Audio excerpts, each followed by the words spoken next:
అందరు బౌలర్లు వచ్చినట్టేనా? ఆ వచ్చేసారన్నా. ఏంటి బుమ్రా, వికెట్ టేకింగ్ లో టాప్ లో ఉన్నావని దావత్ ఇస్తున్నావా ఏంటి? జడేజా, నువ్వెందుకు వచ్చావు? నేను పిలిచింది బౌలర్లనే కదా, ఆల్రౌండర్లను కాదు కదా. ఆల్రౌండర్ అయితే ఏంటి, మేము కూడా బౌలింగ్ చేస్తున్నాం కదా. మేము తెలుగు భాష లెక్క ఆడ ఉంటాం ఈడ ఉంటాం. సరేలే కానీ అందరినీ పిలిచింది దావత్ కోసం కాదు, మన కష్టాలు చెప్పుకోవడానికి. కష్టాలా? మనకేం కష్టాలు ఉన్నాయన్నా? మంచి పేమెంట్స్తో ఆడుతున్నాము. వీకెండ్లో తప్ప అన్ని మ్యాచ్లు ఎండపోయాక ఈవినింగే ఉంటున్నాయి. ఇంతకంటే ఏం కావాలి? 2013లో ఆర్సీబీ 263 రన్స్ చేసింది. ఈ సీజన్ వరకు అదే హైయెస్ట్ రికార్డు. అవునవును, మాదే ఆ రికార్డు. ఏదేమైనా ఆర్సీబీ తోపంతే. నువ్వు వాగరా బాబు, నన్ను పూర్తిగా చెప్పనివ్వు. సరే మూసుకున్నాంలే, చెప్పు. ఎప్పుడో 2013లో చేసిన రికార్డ్ 11 ఏళ్లకు బ్రేక్ అయిందంటే సంతోషమే. కానీ ఒకే సీజన్లో 3 సార్లు బ్రేక్ అవ్వడం అంటే అది జోక్ కాదు. అవును, జోక్ కాదు. మా బ్యాటర్లే 3 సార్లు ఆ రికార్డును ఊది పడేశారు. ఆ తర్వాత మీ బౌలర్ల మీద కూడా అదే లెవెల్లో పిచ్చ కొట్టుడు కొట్టారని మర్చిపోయావు కమిన్స్. బాగానే కొట్టారు కానీ మమ్మల్ని బీట్ చేయలేదు కదా, గెలిచింది మేమే కదా. ఇక్కడ మనం ఆలోచించాల్సింది మన టీంల గురించి కాదు, మన బౌలర్ల భవిష్యత్తు గురించి. కరెక్ట్ బుమ్రా. ఇలా 20 ఓవర్లకు 250లు 280లు చేసుకుంటూ పోతే బౌలర్ అనేవాడికి వాల్యూ లేకుండా పోతుంది. నిజమే అన్నో. ఈ పిచ్చ కొట్టుళ్ళు చూస్తుంటే బౌలింగ్ వేయాలంటే భయం వేస్తుంది. మనం ఎలాగో నెట్టుకొచ్చేస్తున్నాం కానీ నెక్స్ట్ జనరేషన్ బౌలర్స్ అవ్వడానికి ఎవరు ముందుకు రారు. బౌలర్స్ జాతి పూర్తిగా అంతరించిపోయి ఒకప్పుడు బౌలర్స్ ఉండేవాళ్ళు అని పుస్తకాలు చదువుకునే పరిస్థితి వస్తుంది. అవును, ఈ పరిస్థితి రాకుండా ఎలాగైనా బౌలర్లను కాపాడుకోవాల్సిందే. అరే ఏందన్నా మీ లొల్లి? క్రికెట్ అంటేనే బ్యాట్స్మెన్స్ డామినేషన్ ఉండే గేమ్. తెలియకుండానే క్రికెట్లోకి వచ్చారా?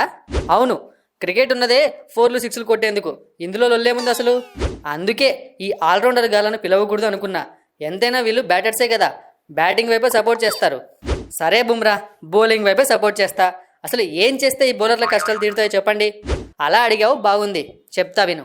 ప్రపంచంలో ఏ గేమ్లో అయినా ఒకవైపు వాళ్ళను బాగా ఆడుకోండి అని రూల్స్ మార్చి మరే అవకాశాలు ఇస్తారా? ఇవ్వరుగా. ఇంతకీ క్రికెట్లో అలాంటి అవకాశం ఏమిచ్చారంట? పవర్ ప్లే ఇచ్చారంట.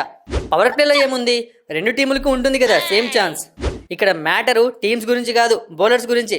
6లు 4లు కొట్టుకోండి, బౌలర్లను ఉతికి ఆరేయండి అని ఫీల్డర్లను బౌండరీ దగ్గర లేకుండా చేయడం తప్పే కదా. అలా 6లు 4లు రాకుంటే మ్యాచ్లో మజా ఏముంటుంది బుమ్రా? మీ బ్యాటర్ల మజా కోసం మేము కొట్టించుకోవాలా? మా ఎకానమీ మొత్తం దొబ్బుతుంది ఇక్కడ. మీ బ్యాటర్లకు మాత్రం స్ట్రైక్ రేట్లు పెరుగుతున్నాయి. కరెక్ట్ బుమ్రా. బ్యాటర్లు ఎదగడానికి ఈ పవర్ ప్లే పేరుతో బౌలర్లను బలి పశువులు చేస్తున్నారు. ఫైనల్గా ఏమంటావు ఇప్పుడు? పవర్ ప్లే తీసేయాలి. మొత్తం 20 ఓవర్లు ఒకేలా ఫీల్డింగ్ సెట్ చేసుకునేలా కెప్టెన్కి అవకాశం ఇవ్వాలి. ఇది జరిగే పని కాదులే కానీ ఇది ఒక్కటేనా, ఇంకేమైనా ఉన్నాయా? ఇంపాక్ట్ ప్లేయర్ అనే కాన్సెప్ట్ మొత్తం రద్దు చేయాలి. ఇది టూ మచ్. పవర్ ప్లే విషయంలో మీరు చెప్పిన దాంట్లో న్యాయం ఉంది కానీ ఈ ఇంపాక్ట్ ప్లేయర్తో వచ్చిన నష్టం ఏంటి?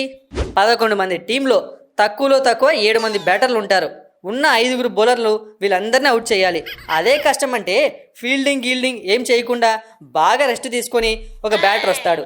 ఇది బౌలర్లకు రిస్క్ కాదా? అలా అంటే బౌలర్స్ కూడా ఇంపాక్ట్ ప్లేయర్గా వస్తున్నారు కదా. బౌలింగ్ ఎవరు వేసినా ఓవర్లు ఏమీ పెరగట్లేదు కదా. కానీ బ్యాట్స్మెన్స్ పెరిగితే నాకు వికెట్స్ తీయడంలో రిస్క్ పెరుగుతుంది. దీనికి తోడు బాల్ బౌన్స్ అవ్వకూడదు, బౌలర్ లైన్ క్రాస్ చేయకూడదు లాంటి రూల్స్ ఎన్ని ఫాలో అవ్వాలి మేము? అదే బ్యాట్స్మెన్కు ఒక్క రూల్ అయినా ఉందా? ఎలాగైనా కొట్టుకోవచ్చు. అంటే భయ్యా, మీరు చెప్తుంటే నాకు నిజమే అనిపిస్తుంది కాదు, అదే నిజం. ఇవన్నీ మారాలి. బౌలర్లకు అనుకూలంగా మ్యాచ్లు ఉండాలి. అంతే. ఇవన్నీ జరిగే వరకు బౌలర్లందరం సమ్మె చేద్దాం. బాల్ పట్టేదే లేదు, బౌలింగ్ వేసేదే లేదు. అంతే చాహల్, ఇక తగ్గేదే లేదు. బౌలర్స్ లేకుండా క్రికెట్ ఎలా ఆడతారో చూద్దాం. బుమ్రా, ఏంటిది చిన్నపిల్లలలాగా స్ట్రైక్ అంటావు అది ఇది అని? మంచి టైంలో వచ్చావు ధోని అన్న. నువ్వే న్యాయం చెప్పు. మా బౌలర్లతో ఇంకా ఆడుకోవడం కరెక్టేనా? బుమ్రా, క్రికెట్ అంటే కేవలం ఒక గేమ్ కాదు, వేల కోట్ల బిజినెస్. జనాలను ఎంత అట్రాక్ట్ చేస్తే అంతలా క్రికెట్ ఎదుగుతుంది. అంటే అన్న, క్రికెట్ ఎదగడానికి మా బౌలర్లను తొక్కేస్తారా? ఇది తొక్కడం కాదు చాహల్. లో స్కోర్ వచ్చిన మ్యాచ్ను జనాలు ఏమాత్రం పట్టించుకోరు. అందుకే ఎక్కువ స్కోర్స్ వచ్చేలా రూల్స్ మారుస్తారు. 4లు 6లు రాకుంటే జనాలు స్టేడియంలోకి రారు. టీవీలో చూసేవాళ్ళు కూడా ఛానళ్ళు మార్చేస్తారు. అందుకే పవర్ ప్లే పెట్టారు. ఒకటి గుర్తుపెట్టుకోండి, క్రికెట్ను ఫ్యాన్స్ ఆదరిస్తేనే మనకు ఫ్యూచర్ ఉంటుంది. అలా ఉండాలంటే బ్యాటింగ్లో విధ్వంసం ఉండాల్సిందే, మీ బౌలర్లు బలి కావాల్సిందే. ఏంటి రోహిత్, నువ్వు కూడా బ్యాటింగ్ సైడ్ సపోర్ట్ చేస్తున్నావు? తప్పదు బుమ్రా. బ్యాటింగో రక్షిత, క్రికెటో రక్షిత అన్నారు పెద్దలు. కాబట్టి మీరు మీ సమ్మె గిమ్మే పక్కన పెట్టి పదండి గ్రౌండ్లోకి.